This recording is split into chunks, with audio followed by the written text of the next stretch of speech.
काबिले तारीफ प्रयास प्यारे छात्रों, जीत मरण को वीर राष्ट्र को जीवन दान करो, समर खेत के बीच अभय हो, निडर हो, मंगल गान करो। इस सुमधुर प्रस्तुति के लिए हमारे छात्र बधाई के पात्र हैं। एक खूबसूरत उम्दा प्रस्तुति से आइए रुख करते हैं बेहतरीन काव्य पाठ की दुनिया में। अनुरोध करना चाहूँगी हमारे बीच उपस्थित युवा कवि श्री सुमित मिश्रा जी से कि आप अपने जोश, साहित्य और वाचम के समागम से हम सभी को संबोधित करें। जोरदार तालियों से स्वागत करें। ये पहली प्रस्तुति के लिए जो इन बच्चों ने इतनी बढ़िया प्रस्तुति की, तालियां मेरे हिसाब से उस हिसाब से बिल्कुल नहीं। जागो हिंदुस्तानी के कलाकार कई बार आए, आज उनके मुकाबले की हमारे इंजीनियरिंग के छात्र हैं, जोशी हमारे असिस्टेंट प्रोफेसर हैं, इन्होंने कितनी मेहनत की होगी, तो तालियों में कंजूसी नहीं होनी चाहिए साथ में। और वो भी केवल राष्ट्रवाद की कवियाँ और उन कवियों के सिरमौर आज आपके बीच में चीफ गेस्ट के तौर पर आए थे। मैं मजाक कर रहा था कि अभी तक तो ये कवि के तौर पर इनको बुलाते थे, हमने इनको आज मुख्य अतिथि बुलाया था और उनको यही पता चला है। और हमारा ओरछा बुंदेलखंड का वो इलाका जहाँ पर राम को भी आज भी सल्यूट किया जाता है, ऐसे ओरछा से हमारे बीच में बहुत ही नौजवान कवि मिश्रा जी आए हैं।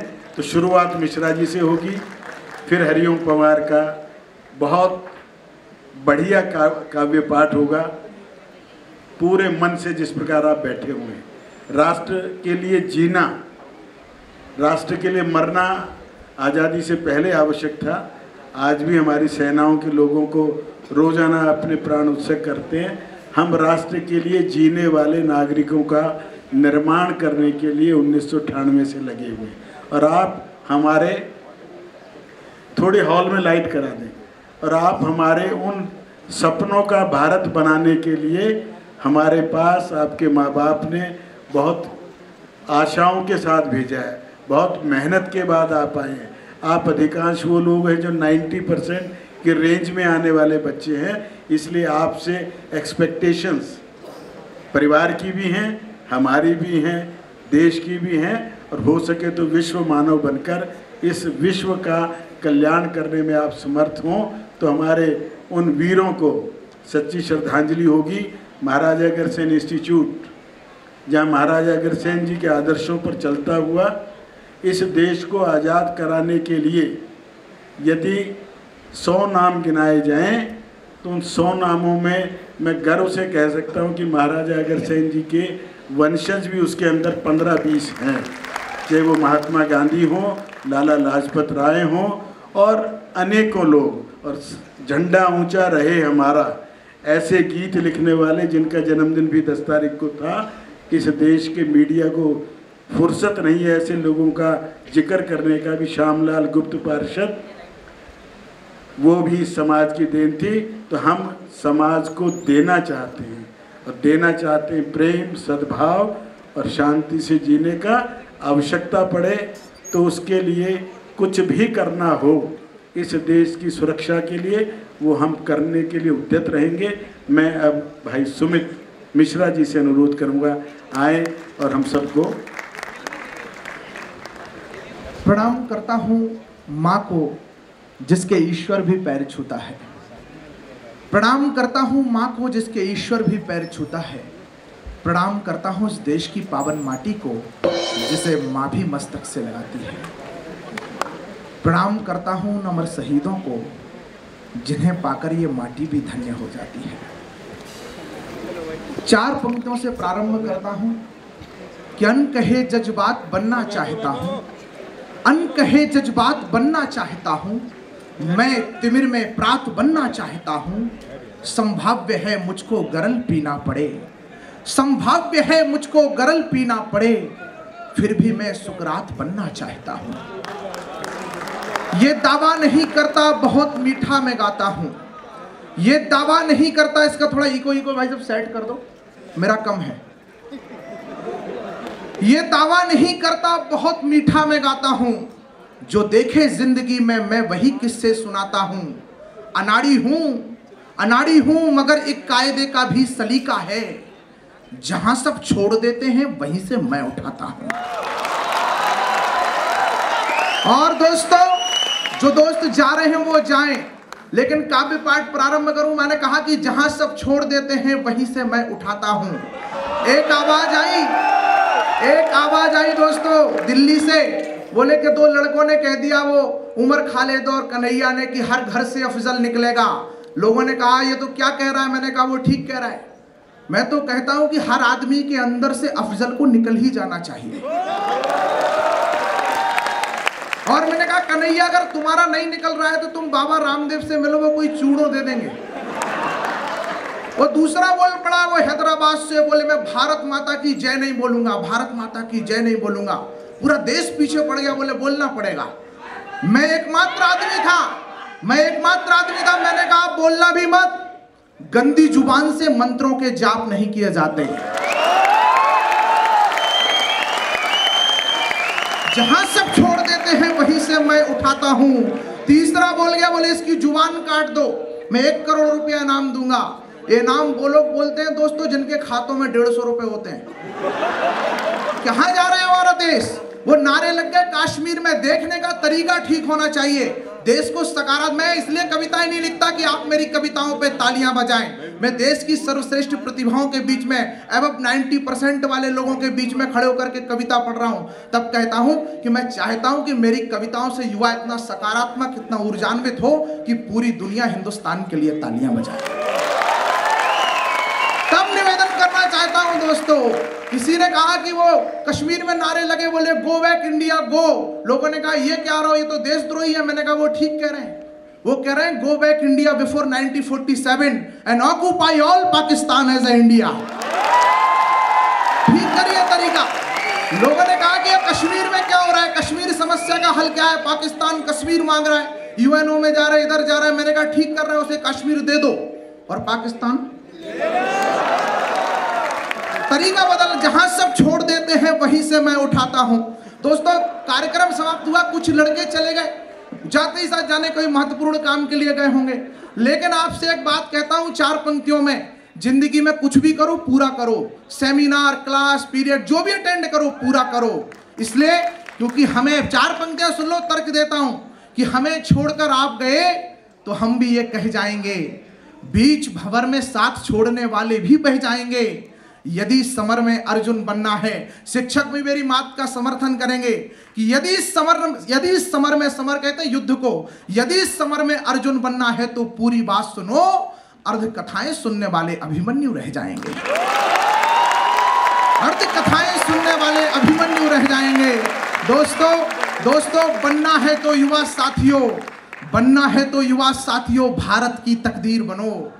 धर्म ध्वजा की रक्षा करने पार्थ के तीखे तीर बनो। त्याग समर्पण देशभक्ति की एक नई बुनियाद बनो। 3 नाम लूंगा, इतनी तिगनी तालियां आनी चाहिए कि त्याग समर्पण देशभक्ति की एक नई बुनियाद बनो। भगत सिंह, सुखदेव, राजगुरु, चंद्रशेखर आजाद बनो। भगत सिंह। इतनी देशभक्ति तो रंगीला वाले गाना पे भी उमड़ के नहीं आई थी। दोस्तों मैं मान रहा उस महासमर में गांधी की अगवानी थी। मैं गांधी जी की बहुत इज्जत करता हूं, लेकिन आजादी का पूरा श्रेय किसका है, मैं पंक्तियां निवेदित करता हूं। आपको लगे कि तर्क गलत है तो मेरा विरोध कर देना, पर आपकी खामोशी मुझे खल जाएगी। मैं एक पंक्ति पढ़ता हूं, संभाल लेना युवा साथियों, कि डर से झुका फिरंगी शासन और अधिक झुक सकता था। कुछ लोग समर्पण ना करते तो बंटवारा रुक सकता था।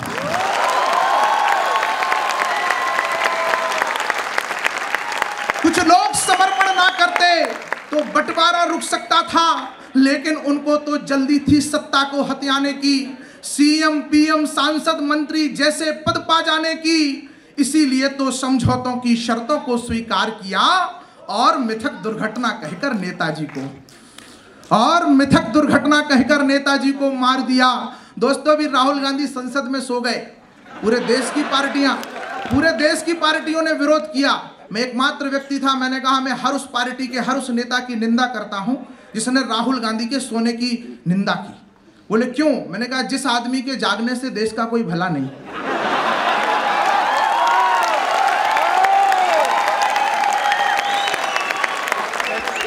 कहां कर क्या करें मित्रों, कहां ले जाए, कहां बात करें।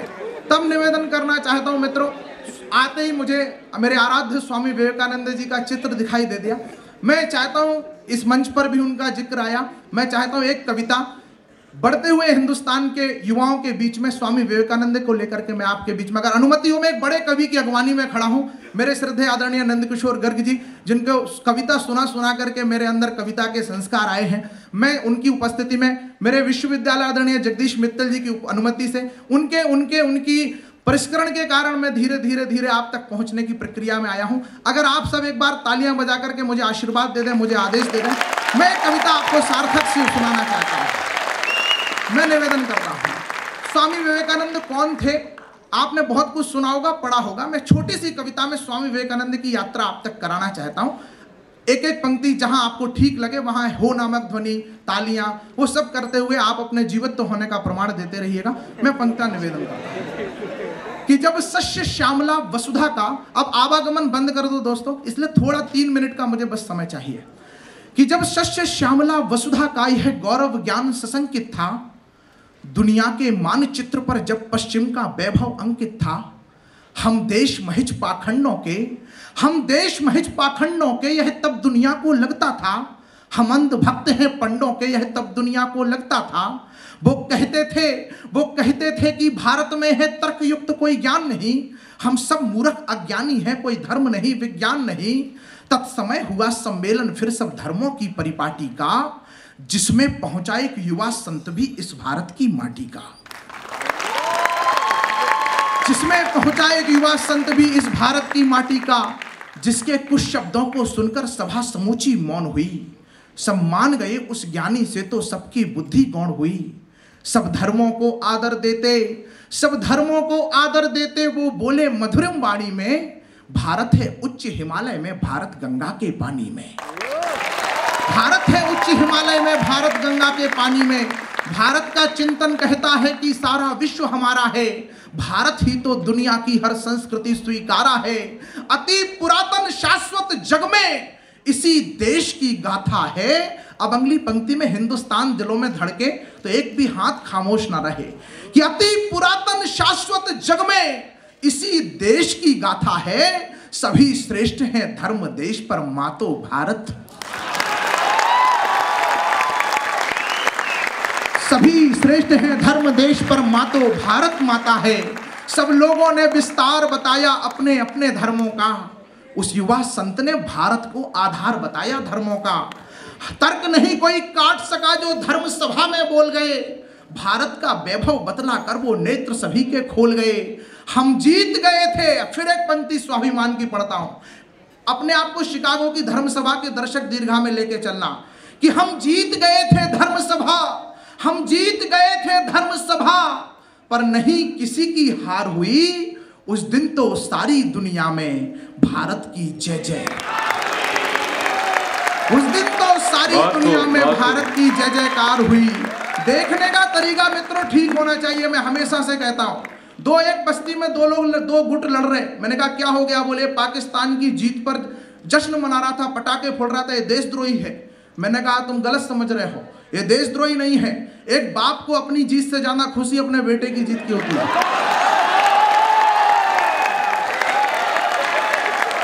भारत की संस्कृति क्या है?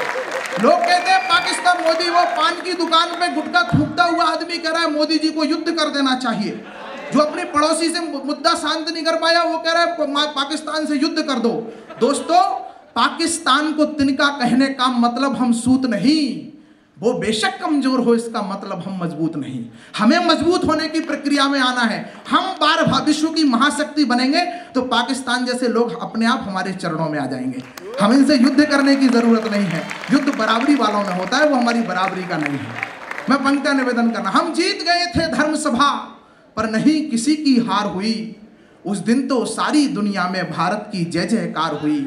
भारत की यशो पताका के, भारत की यशो पताका, अभी तक नाम नहीं आया, अब नाम आ रहा है। और नाम का सम्मान कैसे करना है मुझे यहाँ बताने की आवश्यकता नहीं है, आपने अपना परिचय मुझे दे दिया है कि हम जीत गए थे धर्म सभा पर, नहीं किसी की हार हुई। उस दिन तो सारी दुनिया में भारत की जय जयकार हुई। भारत की यशो पताका के नवगीत बने, नवछंद बने, वो युवा संत सन्यासी ही दुनिया के विवेका, वो युवा संत सन्यासी ही दुनिया के विवेकानंद बने। लक्ष्य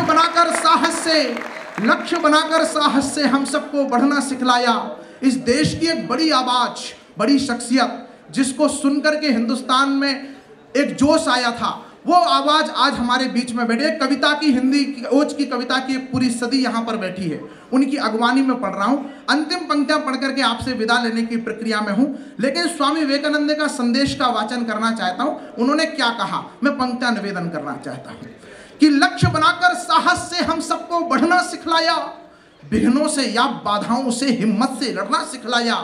वो कहते थे कि निर्धन की सेवा ही कर्म हमारा हो, इस शस्य श्यामला वसुधा की सेवा ही धर्म हमारा हो। हमें अतुलित बल साहस है, हम हर मंजिल को पाएंगे। भारत माता की जय करने हम पूर्ण व्योम में छाएंगे। भारत माता की जय करने हम पूर्ण व्योम में छाएंगे। एक परीक्षा में बच्चे को नंबर कम आ गया तो लोग आत्महत्या कर लेते हैं। मैं कहता हूं अगर इस लड़की ने अगर स्वामी विवेकानंद को कभी पढ़ लिया होता तो इसका आत्मबल इतना कभी कमजोर ना होता कि आत्महत्या करता। दोस्तों, मरना बड़ा काम नहीं है, जीना बड़ा काम है। अश्क पीकर दिखाओ तो मैं मानूं, जख्म सीकर दिखाओ तो मैं मानूं। अरे जरा सी हार पर मरने लगे हो, अरे जीकर दिखाओ तो मैं मानूं। और दोस्तों, युवा साथियों, बहुत मुश्किलें आएंगी जिंदगी में। इस दोस्त की बात याद रखना, हर मुश्किल आने से पहले उसका हल बन जाता है। हर मुश्किल आने से पहले उसका हल बन जाता है। धरती पर सूखे का कारण जल बादल बन जाता है। देख अंधेरा ना घबराना, किरण अंधेरे में दिखती है। कब तक ना बरसेगा बादल, आखिर जल बन जाता है। कब तक ना बरसेगा बादल। भारत माता की जय करने हम पूर्ण व्योम में छाएंगे। वो अंधकार से लड़ने को, स्वतंत्रता दिवस का अवसर है, ध्वजारोहण का कार्यक्रम है। हमारे देश के प्रधानमंत्री माननीय नरेंद्र मोदी जी ने लाल किले से कहा कि हम आज़ादी के बाद पैदा हुए लोग हैं, हमें देश के लिए मरने का सौभाग्य नहीं मिला, लेकिन हम देश के लिए जी करके उसकी भरपाई कर सकते हैं। तब एक नई देशभक्ति की परिभाषा पढ़ करके आपसे विदा लेना चाहता हूं दोस्तों। यह देश हमारा है, हमको यह बात समझनी ही होगी। देशभक्ति की एक नई परिभाषा रचनी ही होगी। देशभक्ति अब यह है कि हम निज भाषा उपयोग करें, स्वदेशी जीवन शैली हो, स्वदेशी उपभोग करें, बिजली पानी ईंधन को हम तनिक नहीं बर्बाद करें। ऐसा कुछ करने से पहले भारत माँ को याद करें दुश्मन को हम और राष्ट्रद्रोह पर चोट करें। जातिवाद से ऊपर उठकर राष्ट्रवाद पर वोट करें। यह समय देश की दौलत है, यह समय देश की दौलत है। हमारा टाइम इज मनी, यह समय देश की दौलत है। लक्ष्य बाधाओं से हिम्मत रखकर लड़ते हैं, बढ़ने वाले धीरे धीरे वो पर्वत पर चढ़ते हैं। वक्त सभी को 24 घंटे मिलता है, बढ़ने वाले वक्त चुराकर बढ़ते हैं। दोस्तों, तब आपसे निवेदन करते जाते कहना चाहता हूं कि राष्ट्रवाद पर वोट करो। यह समय देश की दौलत है, एक क्षण भी ना बेकार करो। ऊंचे ऊंचे सपने देखो, सपनों को साकार करो। कहा विवेकानंद ने जैसा, लक्ष्य महान बनाओ तुम, सारे जग में सबसे अच्छा हिंदुस्तान।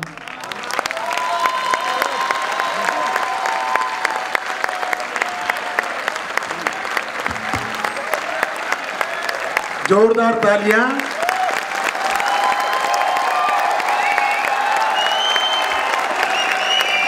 कल का डॉक्टर हरिओम पवार है, मैंने जैसे पहले बताया। अभी दो चीजों की ओर ध्यान दिलाया भाई ने। विवेकानंद ने उनका जो ध्येय वाक्य है उसकी ओर थोड़ा ध्यान दे। उत्तिष्ठ, जागृत। तो पहले उत्तिष्ठ क्यों? पहले तो जागृत होना चाहिए। मैं विवेकानंद के उस शताब्दी समारोह में वाशिंगटन में हुआ था, गया था। केवल इसको एक्सप्लेन करने के लिए देश के भी बड़े लोग थे, विदेशों के, और ये मेरे ख्याल ईशा उसका अपना उपनिषद का ध्येय वाक्य है। तो उसको एक्सप्लेन करने में वहाँ एक संत ने जो बताया, कहना माँ बेटे को उठाती है और वो फिर थोड़ी देर करके लेट जाता है। तो उठाना जरूरी है, जब हाथ पकड़ के उठा दे तो फिर वो जाग जाता, स्कूल जा, कॉलेज जा, ऑफिस जा। तो विवेकानंद ने कितना, क्या उम्र थी उस समय, जस्ट ही वाज 1883, मुश्किल से 30-32 साल के। तो ऐसे विवेकानंद जिसने कहा था कि सारे देवी देवताओं को 50 साल के लिए 1897 में कहा था, अलमारी में बंद रख दो हिंदुस्तानियों, और केवल एक देवी भारत माँ का ध्यान कर लो और फुटबॉल खेलो, अपनी भुजाओं को मजबूत बना दो, देश आज़ाद हो जाएगा। 50 साल जोड़ना 1897। ये होती है संतों की प्रेडिक्शंस। अभी पार्टीशन की बात की भाई ने, आपको पता होगा कि रेड क्लिफ मिशन आया था, सिंगल पर्सन, भारत घूमा नहीं, एक जगह बैठ को डिवाइड किया। लाहौर का निर्णय ये नहीं हो पाया था अगस्त में कि कहाँ जाएगा सिलहट, कहाँ जाएगा।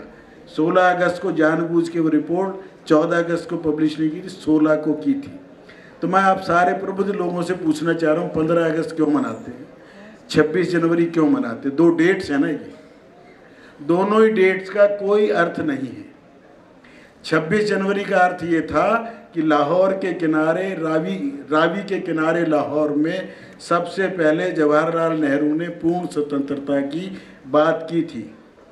संविधान हमारा नवंबर 28 को तैयार हो गया था, तो 26 जनवरी तक प्रतीक्षा क्यों? हमें क्या बताया? 26 जनवरी का बड़ा महत्व है। तो लाहौर का महत्व नहीं है, रावी के किनारे का महत्व नहीं है, जहाँ पर कसम खाई थी। वो कसम हमारे पाखंडी नेताओं ने जो कसम खाई थी, यदि उस पर टिके रहते तो आज कश्मीर का इशू ही ना होता। 15 अगस्त का भी बता दूं, शायद हरिओम जी को पता हो, लॉर्ड माउंटबेटन को जापान सहित सारा जो साउथ ईस्ट एशिया में सरेंडर कराया था, सरेंडर में मेरे नेताजी सुभाष चंद्र बोस की INA भी थी। उसकी याद के अंदर बनाने के लिए माउंटबेटन ने 15 अगस्त रखा था। वो 15 अगस्त 45 को क्यों, उसके लिए बड़ा दिन था। 14 अगस्त को पाकिस्तान हमसे अलग करके टुकड़े किए गए, और 14 अगस्त को पाकिस्तान पहले बन जाए। हम 15 अगस्त की प्रतीक्षा इसलिए की कि लॉर्ड माउंटबेटन को, उनकी श्रीमती को नेहरू जी ने खुश करना था। तो क्या महत्व हुआ मेरे लिए? तो 15 अगस्त का महत्व अब इसलिए हो गया कि हमने हमारा राष्ट्र ध्वज फहराया था। तो इस देश को बहुत ठगा हमारे लोगों ने, सही इतिहास लोगों तक आने नहीं दिया। सही इतिहास पे गूगल के ऊपर जाए, बाकी जाए, और भाई हरिओम पंवार की कैसेट, वीडियो, ऑडियो और एक किताब, बहुत जिसको देशभक्ति के जज्बे और बढ़ाने हों वो खरीद सकता है। 300 रुपये की कैसेट है, 200 रुपये की किताब है। उस 300 रुपये पे 100 रुपये कॉलेज उसको और सब्सिडाइज करने को तैयार है। जो खरीदे वो 300 वाली इनको पूरे देंगे हम, तो वो 200 में ले सकते हैं, और बाकी जितनी बच जाएं, श्याम जी जितनी आप लेके आए वो हमारे त्रिपाठी जी को सौंप देना। आपके जो पेमेंट है वो हम कर देंगे, ताकि हम बाद में जिनको देनी हो, देशभक्ति की किताबें देते हैं, साहित्य देते हैं, कैसेट देंगे। क्योंकि हरिओम पंवार का परिवार 130 करोड़ का है, जैसे नरेंद्र मोदी का है। इस देश को कौन से लोग चाहिए जिनके आगे पीछे दाएं बाएं उन्होंने की थी, परंतु फिर संकल्प देखो, इस देश में एक संकल्पवान शायद नहीं मालूम होगा, जयप्रकाश नारायण थी। क्यों? लोगों को केवल नेहरू खानदान की अच्छाई बुराई पता है। जयप्रकाश नारायण विवाह नहीं करना चाहते थे, वो अमेरिका से आए, परिवार ने रिश्ता कर दिया। गांधी जी के ऊपर बात गई, गांधी जी ने एक बीच का रास्ता बताया, कठिन रास्ता, मुश्किल रास्ता, जयप्रकाश नारायण को अनुमति दी कि जयप्रभा से विवाह कर लो। जयप्रकाश जी की शर्त थी कि गांधी जी मैं एक बात आपकी मानूंगा, परंतु जयप्रभा जी क्या ये बात मानेंगे कि हम दोनों पति पत्नी होने के बाद भी पति पत्नी नहीं रहेंगे। लोगों की नज़र में पति पत्नी रहेंगे, एक घर में रहेंगे, परंतु पति पत्नी का व्यवहार नहीं करेंगे। और वो बात निभाई लगभग 55-60 साल। है बड़ी बात नहीं। आज गली गली में 4 साल की लड़की, 60 साल का ये वो जो सुनते हैं, कैसा देश हमने बना दिया। उन नेताओं का यदि जिक्र करते रहें, बताते रहें, एक नेहरू का मॉडल है जो लेडी माउंटबेटन के पीछे देश का विभाजन करा गए, एक जयप्रकाश नारायण का मॉडल है जिसने अपने वचन को निभाया। इसलिए आज ऐसे लोगों की ज़रूरत है जो देश को अपना मानते हों। तो मैं आपके और हरिओम जी के बीच में अधिक ना रहते हुए, बीच में एक बार इनको रेस्ट देने के लिए फिर मैं 5 मिनट बाद बीच में आऊँगा। हरिओम पंवार जी आए और अपनी सिंह गर्जना से हमें आनंदित भी करें, प्रेरित भी करें। श्रद्धेय जगदीश मित्तल जी, श्रद्धेय नंद किशोर गर्ग जी, मेरा छोटा भाई सुमित मिश्रा, आप सबका मैं अभिवादन करता हूँ। अभी हमारे कुलाधिपति जी ने जो कहा, जयप्रकाश जी ने ये किया, मोदी जी ने ये किया, मुझे अधिकार तो नहीं है कहने का, लेकिन मैं कहना चाहता हूँ उन दोनों ने जो गलती की वो गलती मैंने नहीं की।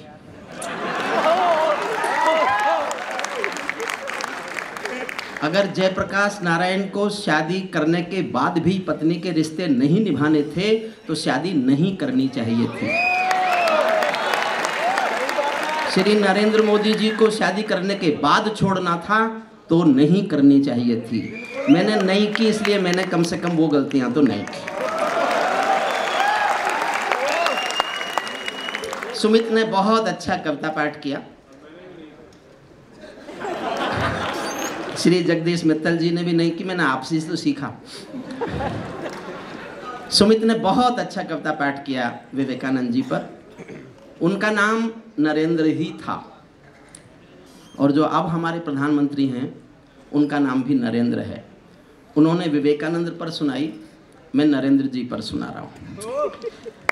मैं प्रधानमंत्री जी पर एक कविता सुनाना चाहता हूँ। देखिए, मेरी मान्यता है, मैं 39 साल एक यूनिवर्सिटी में कानून पढ़ाया है मैंने, और 39 साल पहले ही मैंने कविता लिखनी शुरू की थी जयप्रकाश नारायण के आंदोलन में। आप छोटे बच्चे होंगे, आपकी वो उनको याद भी नहीं होगी। आप तो उसके बाद के जन्म लिए होंगे अगर यहाँ स्टूडेंट हैं तो, फैकल्टीज़ को छोड़कर।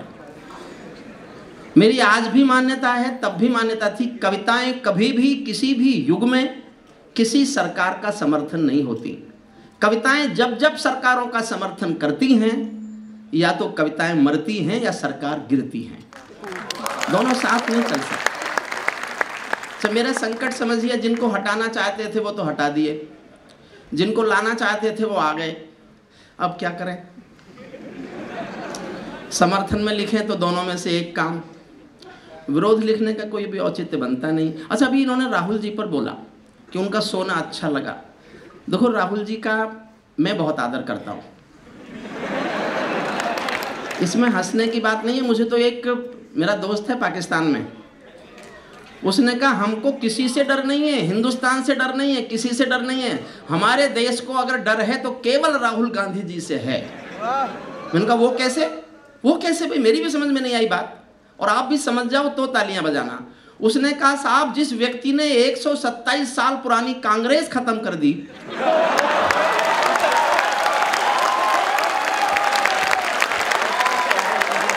वो पाकिस्तान भी खत्म कर सकता है।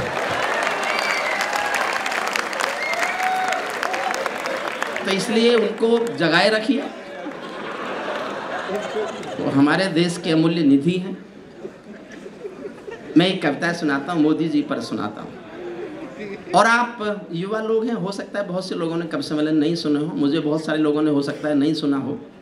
एक लाइन मोदी जी के समर्थन में नहीं है और एक शब्द मोदी जी के खिलाफ नहीं है। आखिरी एक पंक्ति को छोड़कर, क्योंकि मैंने 20 साल कविताएं सुनाई हैं उनको, आखिरी एक पंक्ति में मेरा से पक्षपात हो गया है बस। बाकी पूरी कविता तलवार के धार पे लिखी है मैंने। इधर जाता तो कट जाता, इधर जाता तो बढ़ जाता। मैं नहीं जानता आपको कैसा लगेगा, अच्छा लगे तो सुमित ने जैसा कहा आप समर्थन कीजिएगा, बस बीच में कोई ना उठे। जो लोग खड़े हैं, जगह नहीं है क्या? इसलिए खड़े, कोई नहीं। अच्छा, मैं ऐसे ही, माफ़ करना मुझे, ऐसे कितने लोग हैं जिन्होंने मुझे लाइव सुन रखा है? मुश्किल से 10 लोग। मुझे बड़ी गलतफहमी थी कि मैं देश का कवि हूँ। आज मेरे कई भ्रम टूटे। लेकिन मेरे देश की युवा पीढ़ी के युवा भारतीयों, मुझे थोड़ा सा समय देना। मैं आपके मस्तिष्क को झकझोरने वाला कवि नहीं हूँ। मैं आपके दिलों तक नहीं पहुँच सका तो आज का दिन इसलिए याद रखूँगा। एक तो मैं जीवन में आज पहली बार मुख्य अतिथि बना हूँ। ये मुझे यहीं आके पता चला कि मैं मुख्य अतिथि हूँ। मैं आज तक नहीं समझा जिसके आने का समय और दिन तय था वो अतिथि कैसे हुआ। गलत परंपरा है इस देश की। थोड़ी देर समय दीजिए, मुझे समय लग सकता है आपको जोड़ने में। हो सकता है आप मैंने कविता गलत चुन ली हो, पहली कविता ये नहीं होनी चाहिए थी, लेकिन अगर है तो है। मैं तो जिद्दी आदमी हूँ, जो जिद कर ली वो जीवन भर निभा दी। मैं ताजों के लिए समर्पण वंदन गीत नहीं गाता, मैं ताजों के लिए समर्पण वंदन गीत नहीं गाता, दरबारों के लिए कभी अभिनंदन गीत नहीं गाता। गौन भले हो जाऊं लेकिन मौन नहीं हो सकता मैं। चौथी पंक्ति समझ जाओ तो तालियां उठें, नहीं समझो तो शांत रहना। मैं कविता यहीं से बदल लूंगा, आसान कविता सुना दूंगा जो आप तक पहुंच जाएगी। मैं ताजों के लिए समर्पण वंदन गीत नहीं गाता, दरबारों के लिए कभी अभिनंदन गीत नहीं गाता। गौन भले हो जाऊं लेकिन मौन नहीं हो सकता मैं। पुत्र मोह में शस्त्र त्याग कर द्रोण नहीं हो सकता मैं। पुत्र मोह में आपको सल्यूट करता हूं। मैं तो सोच रहा था आप केवल इंजीनियरिंग पढ़ते हो, आप केवल टेक्नोलॉजी के छात्र नहीं हो। आपको अगर इतना ज्ञान है तो मैं समझता हूं मेरी बात आप तक पहुंच जाएगी। मैं कविता नहीं बदलूंगा, यही कविता सुनाऊंगा। गौन भले हो जाऊं लेकिन मौन नहीं हो सकता मैं। पुत्र मोह में शस्त्र त्याग कर द्रोण नहीं हो सकता मैं। कितने ही पहरे बैठा दो मेरी क्रुद्ध निगाहों पर, मैं दिल्ली से बात करूंगा भीड़ भरे चौराहों पर। मैं गाथा वाचन करता हूं सिंहासन परिवर्तन की, अच्छे दिन आने वाले हैं नारों के आकर्षण की। कभी किसी भी प्रलोभन में मेरी कलम नहीं बिकती, और किसी भी डर के आगे दिन को रात नहीं लिखती। मैं शब्दों की क्रांति ज्वाल हूं, वर्तमान को गाऊंगा। जिस दिन मेरी आग बुझेगी मैं उस दिन मर जाऊंगा। जिस दिन मेरी आग बुझेगी मैं उस दिन। मैं एक अनुभव हूं, आपको एक नया अनुभव होगा। आज बहुत कविताएं सुनी होंगी आपने, एक नया अनुभव मैं आपको यहां से दे के भेज सका तो आदरणीय नंदकिशोर जी और जगदीश मित्तल जी के चरणों में बैठने की सार्थकता महसूस करूंगा। जिस दिन मेरी आग बुझेगी मैं उस दिन मर जाऊंगा। सत्ता का आकर्षण मेरी भूख नहीं। नंदकिशोर गर्ग जी जानते हैं, जगदीश मित्तल जी जानते हैं, जहां 282 बैठे कमल के नाम पर, हरिओम पवार चाहता तो वहां बैठ सकता था। टिकट मांगने वाले हजारों थे, मिले हुए टिकट को लौटाने वाला हिंदुस्तान में अकेला मैं था। और क्यों था? जिस दिन कवि बना था उस दिन संकल्प कर लिया था कि केवल कवि की जिंदगी जीऊंगा, सरकार का हिस्सा कभी नहीं बनूंगा। क्योंकि सरकार का हिस्सा होने के बाद में सरकार पर उंगली कोई उठा ही नहीं सकता, और किसी के समय में उठा ले, मोदी जी के समय में तो उठा ही नहीं सकता। केजरीवाल जी का नाम मत लो, वो बड़े आदमी, नाम मत लो। अभी मेरे व्हाट्सएप पे एक छोटा सा वीडियो है, मुझे आज ही देखने को मिला। उसमें कोई गाना गा रहा है, चुप चुप खड़े हो जरूर कोई बात है, चुप चुप खड़े हो जरूर कोई बात है। सामने से केजरीवाल चिल्लाए, मोदी जी का हाथ है जी, मोदी जी का हाथ है, मोदी जी का हाथ है।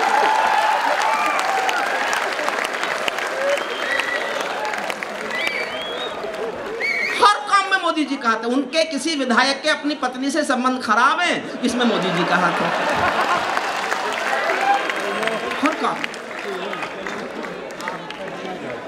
आप लौट आइए मेरी तरफ। जिस दिन मेरी आग बुझेगी मैं, जुड़िएगा, एक बार जुड़ जाइए, फिर आप चाहेंगे कि मैं आपसे जुड़ूं। जिस दिन मेरी आग बुझेगी मैं उस दिन मर जाऊंगा। सत्ता का आकर्षण मेरी भूख नहीं, शाल दुशाला चंदन मेरी भूख नहीं। सरकारी अभिनंदन नहीं चुने मैंने, राजनीति के बंधन नहीं चुने मैंने। पद्म पुरस्कारों की चाह नहीं करता, दरबारों की मैं परवाह नहीं करता। कलम सिपाही बनकर जिंदा रहता हूँ, भूखे बच्चों से शर्मिंदा रहता हूँ, भूखे बच्चों से शर्मिंदा। अभी गर्ग साहब ने जिन सीडीज के लिए कहा, किताब के लिए कहा, वो पैसा मेरे घर नहीं जाता। मैंने शादी नहीं की लेकिन मैं 800 गरीब बच्चों की पढ़ाई लिखाई का इंतजाम करता हूँ। 800 गरीब बच्चों में पढ़ाता। और आप में से जो समर्थ तो आप सभी हैं यहाँ पढ़ने आए, तो जिनकी जेब में पैसे हों वो मेरी सीडी कैसेट्स ले सकते हैं। सब पैसा उस ट्रस्ट को चला जाता है जो ट्रस्ट गरीब बच्चों की पढ़ाई लिखाई करता है। मेरे घर में उसमें से कुछ भी नहीं जाता। और इसीलिए मैंने इस पंक्ति को लिखा, कलम सिपाही बनकर जिंदा रहता हूँ, जो भूखे बच्चों से शर्मिंदा रहता हूँ। पगडंडी से लांग किले तक जाता हूँ, पगडंडी से लांग किले तक जाता हूँ। झुग्गी झोपड़ियों के आंसू गाता हूँ, लेकिन दरबारों में कवि का शीश नहीं झुकने दूंगा। कविता का सिंहासन से संग्राम नहीं रुकने दूंगा, कविता का सिंहासन से संग्राम नहीं। चुनावों के नतीजे आए और मैंने कविता लिखनी शुरू की। वहीं से सुनिए, भारत माँ के घरों में नया बसंत दिखाई देता है, भारत माँ के घरों में नया बसंत दिखाई देता है। वंशवाद की परंपरा का अंत दिखाई देता है, वंशवाद की परंपरा। पिछले दिनों किसानों की फसलें नष्ट हो गई। आदरणीय सोनिया जी किसानों को मुआवजा बांटने गई सहारनपुर। किसानों को मुआवजा बांटा, लेकिन बाद में कुछ किसानों ने आपस में 100-100 रुपए इकट्ठे किए और सोनिया जी के पास पहुंचे। बोले लो, बोले ये क्या है? बोले मुआवजा। बोले मुझे किस बात का?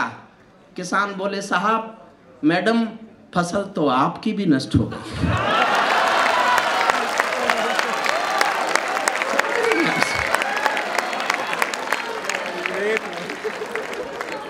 वो अजीब युवराज हैं। किसानों ने कहा हमारी फसलें नष्ट हो गई, सब बारिश ने, ओले ने सब को नष्ट कर दिया। तो धीरे से बोलते हैं खुले में क्यों बोई थी? उनको सोने दो, वो सोए तो ठीक। अगली पंक्तियां सुनना मैं देखना चाहता हूं। मैंने कहा एक पंक्ति में प्रशंसा नहीं करूंगा, एक पंक्ति में विरोध नहीं करूंगा, और मैं कविता लिखना चाहता हूं, कविता सुनाना चाहता हूं। और मेरे पास कविताएं ऐसी हैं जिनमें आप बहुत तालियां बजाएंगे। इसको मन से सुन लीजिए, अच्छा लगे तो ताली बजाइएगा। भारत माँ के घर में नया बसंत दिखाई देता है, वंशवाद की परंपरा का अंत दिखाई देता है। तुमने उस दिन परंपरा का सूरज एक उगाया था, तुमने उस दिन परंपरा का सूरज एक उगाया था। जिस दिन तुमने संसद की चौखट पर शीश झुकाया था, जिस दिन तुमने संसद, जो हुआ सिर्फ वो पढ़ रहा हूं, प्रशंसा नहीं है, विरोध भी नहीं है। जिस दिन तुमने संसद की चौखट पर शीश झुकाया था। बहुत बधाई देता हूं मैं परिवर्तन के नायक को, बहुत बधाई देता हूं मैं परिवर्तन के नायक को, लेकिन कैसे मर जाने दूंगा आंसू के गायक को। आप विजय के जननायक हो, मैं पीड़ा का गायक हूं। आप राजपथ के नायक हो, मैं जनपथ का नायक हूँ। आप राजपथ के नायक हो, मैं जनपथ का नायक हूँ। निर्वाचन ने सौंपा है सम्मान तुम्हारे हाथों में, निर्वाचन ने सौंपा है सम्मान तुम्हारे हाथों में। लोकतंत्र की मां संसद का मान तुम्हारे हाथों में, संविधान के पालन का अरमान तुम्हारे हाथों में। तिलक गोखले गांधी का वरदान तुम्हारे हाथों में, अमर तिरंगे की सौंपी है शान तुम्हारे हाथों में। सौंप दिया है पूरा हिंदुस्तान तुम्हारे हाथों में, सौंप दिया है पूरा हिंदुस्तान,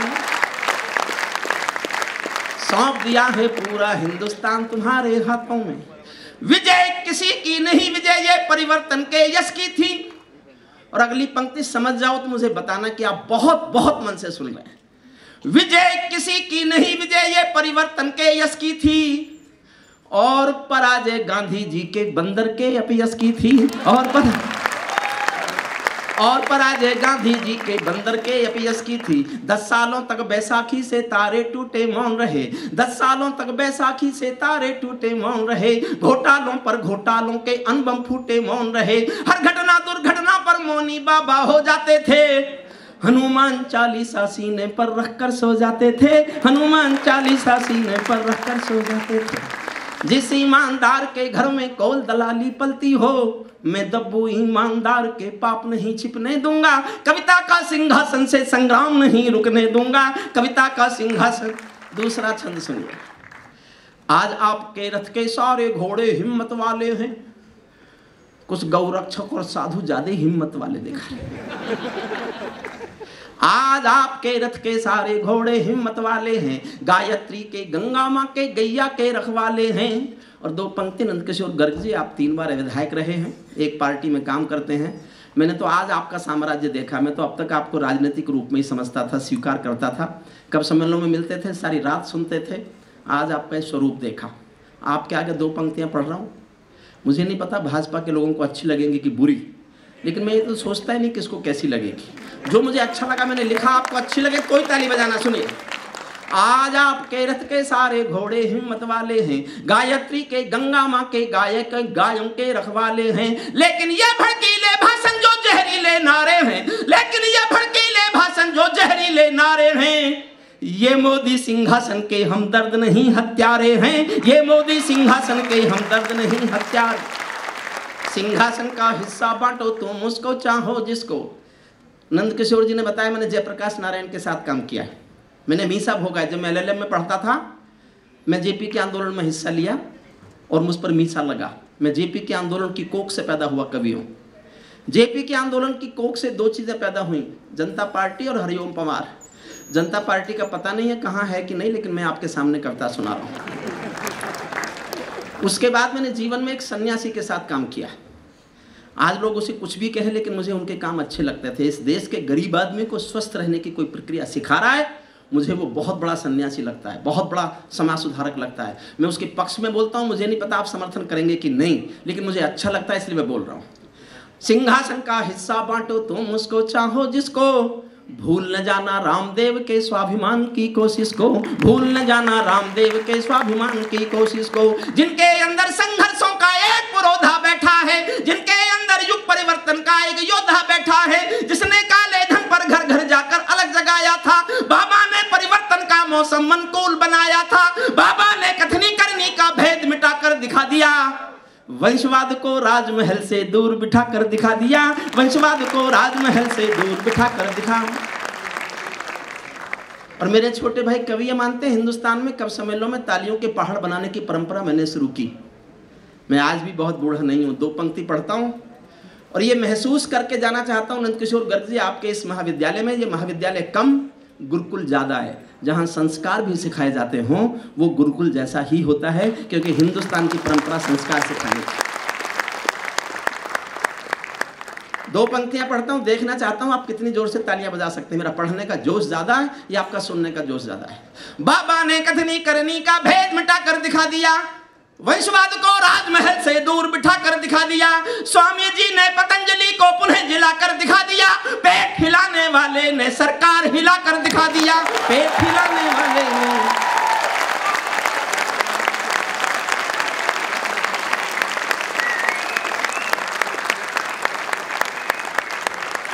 जब जब कोई शहंशाह भी टकरा गया फकीरों से, जब जब कोई शहंशाह भी टकरा गया फकीरों से, शिकवा करता हुआ मिला है अपनी भाग्य लकीरों से। शिकवा करता हुआ मिला है अपनी भाग्य लकीरों से। जब चाणक्य शिखा खुलती है नंद वंश कट जाता है। मैं चंद्र बरदाई कुल का धर्म नहीं बिकने दूंगा। कविता का सिंहासन से संग्राम नहीं रुकने दूंगा। कविता का सिंहासन से संग्राम। आपको मेरा थॉट पसंद आ रहा है साहब? एक बार ताली बजा के बताइए।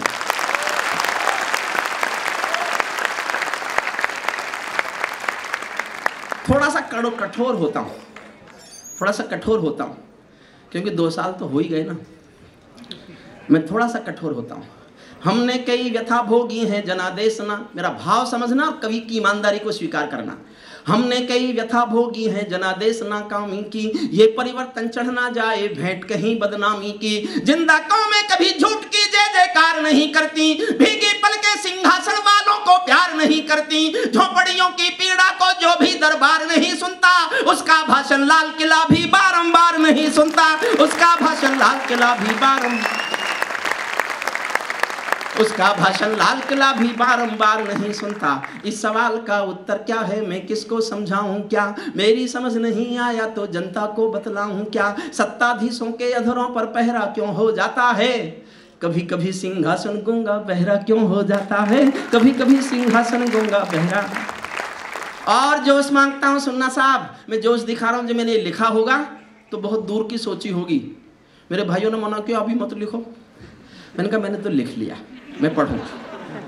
कभी कभी सिंघा देखना चाहता हूँ मेरी इस ईमानदारी को, मेरी इस निष्पक्षता को आप कितना स्वीकारते हैं। कभी कभी सिंहासन गूंगा बहरा क्यों हो जाता है, कभी कभी सिंहासन गूंगा बहरा क्यों हो जाता है। मैं चारण हूँ चौराहों पर आंख लाल कर पूछूंगा, मैं चारण हूँ चौराहों पर आंख लाल कर पूछूंगा, सिंहासन के गिरेबान में हाथ डाल कर पूछूंगा, जो भूखों के लिए किए हो काम बता दो मोदी जी, काले धन के गद्दारों के नाम बता दो मोदी जी, काले धन के गद्दारों के नाम, काले धन के गद्दारों के नाम बता दो मोदी जी। मेरी चीखें संसद की दीवारों से टकराएंगी, मैं जनता की मांगों की आवाज नहीं घुटने दूंगा, कविता का सिंहासन से संग्राम नहीं रुकने दूंगा। कविता अंतिम छंद सुनना साहब, मैंने जिसके लिए कविता लिखी, मैंने कहा ना केवल एक आखिरी पंक्ति में बेईमान हुआ हूं। बेईमान नहीं, पक्षपात। बेईमानी शब्द गलत है। किसी के साथ लंबा संपर्क रहा हो, कई बार चाय पी हो, उनके हाथों शॉल वॉल ओढ़ लिए हो, तो थोड़ा सा पक्षपात तो कर ही सकता है ना आप, उतना ही किया है बस। ये सौगंध तुम्हारी है मैं दे, इसका वॉल्यूम कम क्यों करते हैं? अच्छा मैं अपना बढ़ाता हूँ, ये इसका कम कर देते हैं। आप एक जगह सेट करें, बहुत बढ़िया माइक है, बहुत बढ़िया माइक है, एक जगह सेट करके छोड़ दो, अपना आप कम ज्यादा करता रहो। ये सौगंध तुम्हारी है मैं देश नहीं बिकने दूंगा, यही तो कह के आए ना साहब।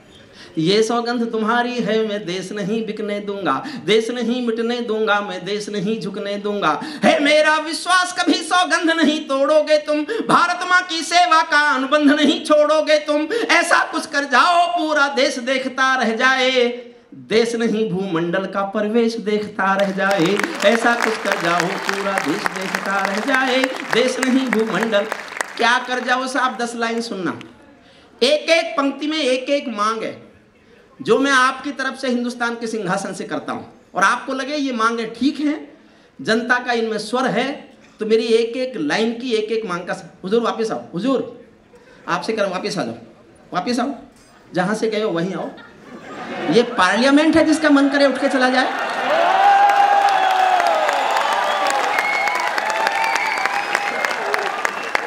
मैंने कहा नहीं, मुझे सुना नहीं आप लोग।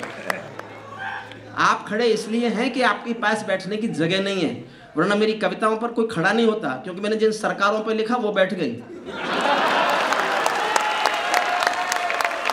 आप मुझे समझिए एक बार, मैं वो कलम नहीं हूं जो बिक जाती हो दरबारों में, मैं शब्दों की दीप शिखा हूं अंधियारे चौबारों में। मैं वाणी का राजदूत हूं, सच पर मरने वाला हूं, डाकू को डाकू कहने की हिम्मत करने वाला हूं, डाकू को डाकू कहने की हिम्मत करने वाला हूं। मेरी कलम वचन देती है अंधियारों से लड़ने की, राजमहल के राज मुकुट के आगे तन कर अड़ने की। उस कवि का मर जाना ही अच्छा है जो खुददार नहीं, देश जले मैं कुछ ना बोलूं, मैं ऐसा गद्दार नहीं, देश जले।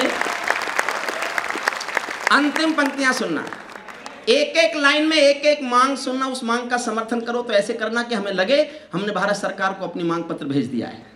ऐसा कुछ कर जाओ पूरा देश देखता रह जाए, देश नहीं भूमंडल का प्रवेश देखता रह जाए। पहली मांग, पहली पंक्ति, संसद को गुंडों से दागी चेहरों से खाली कर दो। सैल्यूट आपको, सबका अभिवादन। एक एक लाइन में प्यार चाहता हूं आपका। मैं देश की जनता से मांग पहुंचाना चाहता हूं और मनवाना भी चाहता हूं। संसद को गुंडों से दागी चेहरों से खाली कर दो, भूखे मरते हुए किसानों के घर खुशहाली भर दो। भूखे मरते हुए किसानों के घर खुशहाली भर दो। खेलों को नेताओं से पूंजीपतियों से मुक्त करो। सैल्यूट। सेना को खेलों को नेताओं से पूंजीपतियों से मुक्त करो। माँ बहनों बेटी का जीना स्वाभिमान से युक्त करो। माँ बहनों बेटी का जीना स्वाभिमान से युक्त करो। झोपड़ियों को मत सिखलाओ तौर तरीका जीने का, उन्हें मैसर कर दो केवल अच्छा पानी पीने का। उन्हें मैसर कर दो केवल अच्छा पानी पीने। उन्हें मैसर कर दो केवल अच्छा पानी पीने का। नंगे बदन लिए फिरते हैं ख्वाहिश एक लंगोटी की, खाली पेट लिए बैठे हैं उम्मीदें 2 रोटी की। कहीं भूख से कोई बच्चा मर ना जाए, याद रहे 10 करोड़ भूखी पीढ़ी की याद तुम्हें फरियाद रहे। तुम चाहो तो भारत के घर घर को देवालय दे दो, लेकिन सबसे पहले झोपड़ियों को शौचालय दे दो, लेकिन सबसे पहले झोपड़ियों को शौचालय दे दो। ऐसा कुछ कर जाओ पूरा देश देखता रह जाए, देश नहीं भूमंडल का परिवेश देख। अंतिम पंक्तियां सुनना साहब, और आखिरी पंक्ति आपको लगे ये मेरे दिल की भावना है, 20 साल के संबंधों का परिणाम है, तो माफ कर देना, आशीर्वाद दे देना। उस पंक्ति को शायद ऐसा हो ही जाए, वरना तो अंतिम पंक्तियां सुनिए। ऐसा कुछ हुजूर प्लीज, ऐसा कुछ कर जाओ पूरा देश देखता रह जाए, देश नहीं भूमंडल का परिवेश देखता रह जाए। ऐसा लगे कि सबका साथ तुम्हारे दिल की इच्छा है, केवल नारा नहीं है, ऐसा लगना चाहिए। अभी आपने भाषण दे दिया कि दलितों पर अत्याचार मत करो, चाहे मेरे साथ कर लो, दलितों को मत मारो, चाहे मुझे गोली मार दो। ये प्रधानमंत्री का भाषण नहीं है। प्रधानमंत्री का भाषण होना चाहिए जो दलितों पर अत्याचार करेगा उसे गोली से उड़ा दिया जाएगा, यह भाषण होना चाहिए प्रधानमंत्री। मुझे गोली मार दो, आपको कौन मारेगा साहब? कुछ भी कह लो। ऐसा लगे कि सबका साथ तुम्हारे दिल की इच्छा है। ध्यान से सुनना अंतिम पंक्तियां। ऐसा लगे कि सबका साथ तुम्हारे दिल की इच्छा है, सामाजिक सद्भाव तुम्हारी सबसे बड़ी परीक्षा है। ऐसा लगे कि गुजराती बेटा गांधी का सपना है, ऐसा लगे कि गुजराती बेटा गांधी का सपना है। ऐसा लगे कि दिल्ली का सरपंच हमारा अपना है, ऐसा लगे कि भारत की सब तहजीबों का संगम हो, ऐसा लगे कि 1.25 अरब की आबादी का वर्जन हो, ऐसा लगे कि 1.25 अरब की आबादी का दमखम हो, ऐसा लगे कि भारत की सब तहजीबों का संगम हो, ऐसा लगे कि देशद्रोहियों को तुमने ललकार दिया, ऐसा लगे कि